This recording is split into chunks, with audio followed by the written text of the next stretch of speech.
for a while. My dad worked at WVU. He was the head of the photo duplication department, microfilming. Of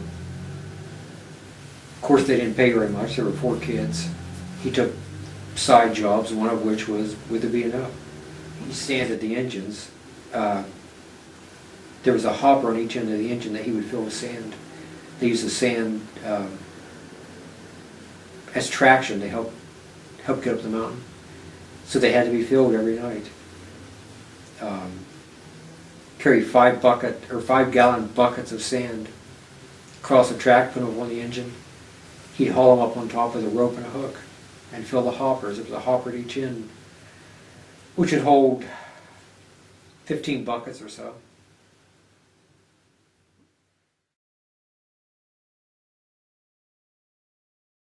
I mean, my dad had arthritis, and there came a time he needed help, and I guess I was in junior high back then, so I got recruited to go help him in the evenings. This went on for, oh gosh, it went on until I was in high school, so it kind of, there were like 3 phases to it. To start with, I'd fill the buckets with sand and carry them across the tracks. And I was too small back then to get a 5-gallon bucket of sand up onto the ledge.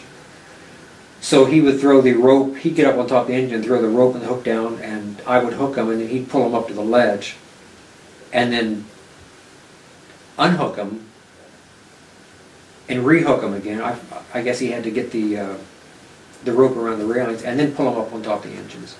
2 at a time, or he'd pull 2 buckets up, so when he carried them, it would balance him when he walked along the engines.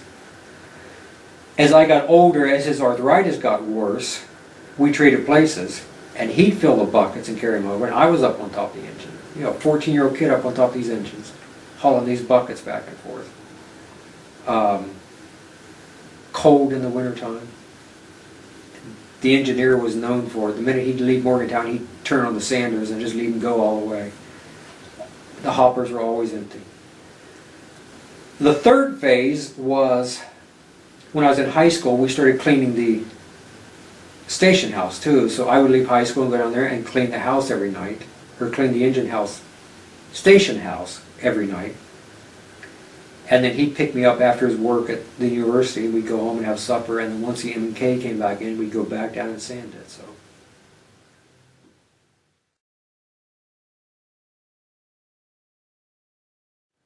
To me, it was labor, you know. Of course, I did it for free. I did it because it was my responsibility, you know, the family needed help. To him, it was kind of in the same way. He did it because it was a second income, but it was his labor of love. He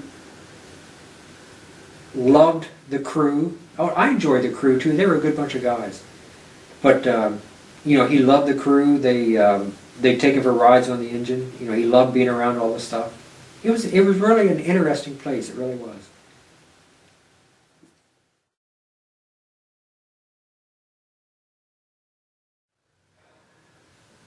The engineer's name was Jim. I don't know what his last name was. I think his name was Jim. They called him Old Blue. I have no idea why. Don Knotts, they called him DK. He was the engineer. Doc Ashenfelder was a brakeman. I don't know who the 4th member was. No, DK was a conductor. I'm sorry, DK was a conductor. Close-knit. They were like a family. My dad, there was a time when he had his arthritis, and he got to the place he couldn't sand the engines. And for at least a month, rather than him losing his job, they would finish their run and sand the engines for him. So, you know, that kept him from losing his job. Christmas, I guess some of the merchants would give gifts to the crew, you know, for good service through the year. And they always took my dad at that time of year, so he would get a gift too. You know, they'd always say, you know, they got him Jethro. This is Jethro, he's one of the crews. They'd always make sure he got a gift too, turkey or ham or whatever. They took care of him, they really did.